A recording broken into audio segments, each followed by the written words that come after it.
Hi everyone, I'm back to read chapter 6 of our book, Marie Grace Makes a Difference, book 5 from 1853 of the Marie Grace and Cecile book series. Chapter 6 is called Joy. As October began, the weather cooled and there were fewer new cases of yellow fever. Many people who had fled the city decided that it was safe to come back. More and more ships began to dock along the levee, and carriages full of families clattered through the streets. The tempting smell of roasting coffee once again filled the air. Shops reopened and customers returned to the markets and cafes. One bright afternoon, Marie Grace was sitting in the courtyard with Katie, showing her how to braid long stalks of grass, when Sister Beatrice called to her, "Marie Grace, you have visitors." Marie Grace stood up, expecting to see Papa and Argos. Instead, she saw a dark-haired man walking arm in arm with a slender young woman.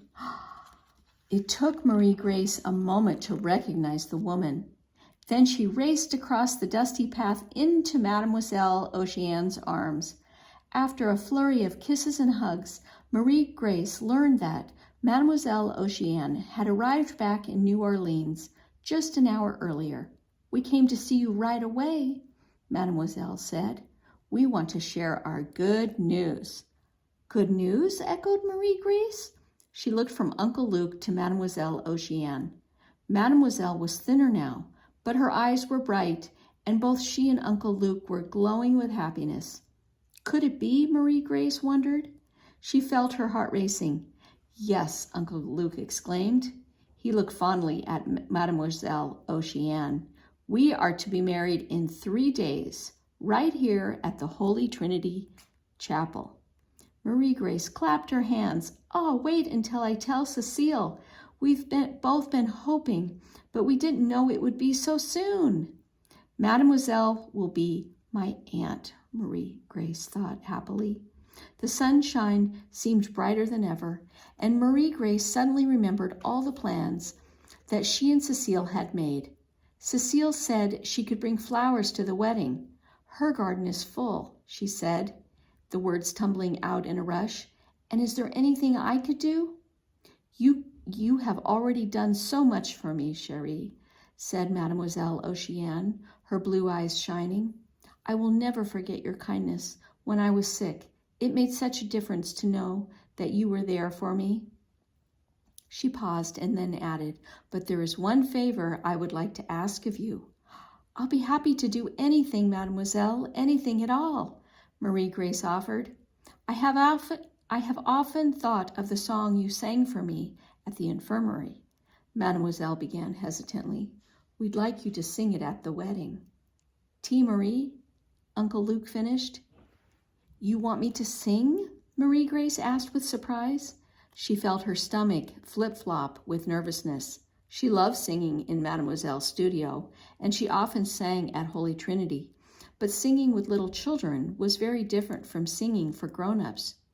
"Don't you want to sing the hymn by yourself, mademoiselle?" "My voice is not yet strong," Mademoiselle explained. She smiled at Marie Grace. "And I know you can sing the song beautifully." Marie Grace felt her stomach flip-flop again, but at that moment she was too happy to be nervous. "I'll try," she promised. The morning of the wedding was bright with a hint of autumn coolness. In her tiny room at Holy Trinity, Marie Grace dressed with special care. First she put on her best clothes, the taffeta skirt and beautiful green jacket that Mademoiselle Oceane had given her. Then she put on her best silk shoes. It had been so long since she had worn them that they now pinched her toes a bit. Finally, she put on her bonnet and tied the ribbons in a bow. "I'm ready," she thought with a thrill of anticipation and nervousness. Before she left the room, Marie Grace made sure that everything was packed in her trunk. After the wedding, she was finally moving back to her own house for good. Marie Grace couldn't wait to be with Papa and Argos again, but she felt a small pang as she closed the door and headed downstairs. She'd always wanted to be part of a large family, and during the last 6 weeks, She had come to feel like a big sister to all the children at Holy Trinity. And as soon as Marie Grace appeared in the crowded courtyard, several children came running over to her. Marie Grace's skirt rustled as she reached down and hugged each child. "Oh, Marie the Great, you look so pretty," exclaimed Katie. "Thank you," said Marie Grace. Charlie crossed his arms over his chest. "Will you really come back to see us?" he asked. "Yes, Charlie," Marie Grace reassured him. She had explained this yesterday, but Charlie still looked worried. "I'll come every morning next week. Once school starts again, I'll come in the afternoons, as often as I can." "Avec Argos?" asked Pierre, who loved to curl up with the big dog. "I can't bring Argos with me every day," Marie Grace told him, "but I'll bring him sometimes." And she glanced up and saw Cecile heading into the chapel with baskets full of flowers. "Now I have to go get ready for the wedding." "Wait," called Katie. Her copper brown braids were shining in the sun, and she was holding something behind her back. "I made this for you." And Katie opened her hands and showed Marie Grace a bracelet of braided grass. The grass had dried and turned brown, but Katie was bursting with excitement as she presented it. "What a pretty bracelet," said Marie Grace, holding it up for everyone to admire. She felt a lump in her throat as she thanked Katie and kissed her on the top of her head. "I'll see you all tomorrow, I promise." Marie Grace ran across the noisy courtyard and into the quiet chapel. The church was not very big, but the arched ceiling stretched so high that Marie Grace had to crane her neck to see the top. The pews were made of polished wood, and tall windows illuminated everything in a glow of light. So far, there were only a few other people in the chapel. Cecile was at the altar with baskets of canna lilies and hibiscus flowers. She turned when Marie Grace entered. "I'm glad you're here," said Cecile softly. "I brought all the flowers from our garden, but we don't have much time to arrange them." As Marie Grace helped place the colorful flowers in vases, she told her friend her good news. "Papa's hired a housekeeper," she whispered excitedly. "So after the wedding, I'm going home." "That's wonderful," Cecile exclaimed. "But what about the children here at Holy Trinity? They will miss you terribly. What will Katie and Pierre do without you?" "I'll miss them too," Marie Grace said, thinking about the braided bracelet that Katie had given her. "But I'm going to keep helping. Your mother will still let you come too, won't she?" "Yes, of course," Cecile whispered. "Maman says that even though the worst of the epidemic is over, there's still a lot to do. The city is just starting to return to life again." The girls were tucking the last flowers into the vases when Sister Beatrice appeared. "It's almost time to begin, girls," she said. The girls picked up the empty baskets, and then Marie Grace turned around. She was surprised to see how full the chapel was. Cecile slipped into a pew near the front, and Marie Grace slid in next to her. "I'm so happy that you got to stay in New Orleans, Marie Grace," Cecile whispered. "Just think, you would have missed the wedding if you had gone to Belle Chenier." "I know," Marie Grace whispered back. She thought of the moment on the steamboat when she'd felt as if she were leaving New Orleans forever. She smiled at Cecile. "I wouldn't want to be anywhere else in the world," she told her friend. Uncle Luke walked in. He looked very handsome in a dark suit as he stood expectantly at the altar. And when the priest entered and a nun began to play the organ, everyone stood up and turned toward the back of the chapel. "Oh," gasped Marie Grace. Mademoiselle was wearing a simple ivory-colored dress trimmed in lace, and she carried a single white lily. She looked beautiful and radiantly happy. Papa was dressed in his best suit. He escorted Mademoiselle Oceane down the center aisle, and when they reached the altar, Mademoiselle took Uncle Luke's hand.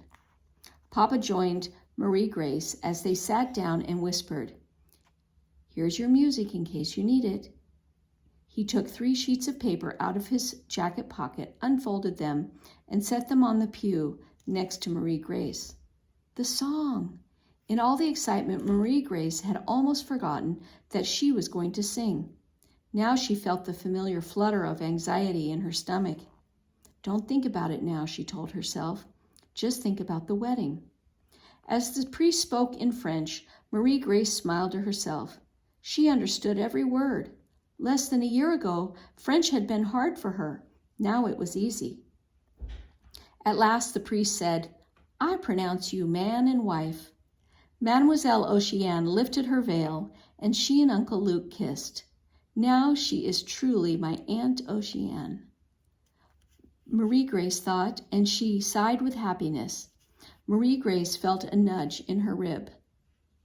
"It's time for the song," Cecile said in a low voice.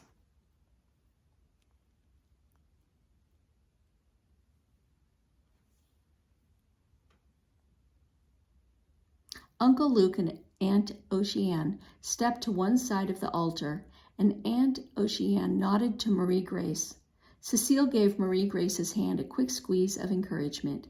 People rustled in their seats, and Marie Grace knew that everyone was waiting for her. She stood up and made her way past her father to the center aisle. When she turned to face the crowd, she discovered that she'd left her music on the pew. Her mouth went dry. "I can't remember the words," she thought in a panic. Then she saw Papa looking at her through his wire-rimmed glasses. He was smiling proudly, and his eyes were filled with love. Suddenly, Marie Grace realized that she didn't need the music. She knew it all by heart. She took a deep breath, and then she began to sing. "Amazing Grace, how sweet the sound." The beginning was always the hardest part for her. She worried that she'd sound as nervous as she felt, and that her voice would crack on the high note.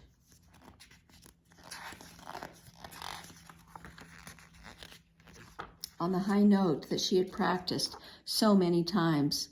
But as she sang, her voice gained strength, and by the time she reached the third verse, Marie Grace had forgotten all of her shyness. She looked around the chapel and saw her family and friends smiling up at her.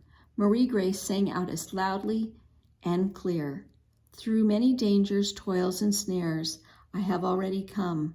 'Tis grace has brought me safe thus far, and grace will lead me home." I am home, Marie Grace thought, joy bubbling up inside of her. I'm finally home. All right, and that is the end of the story.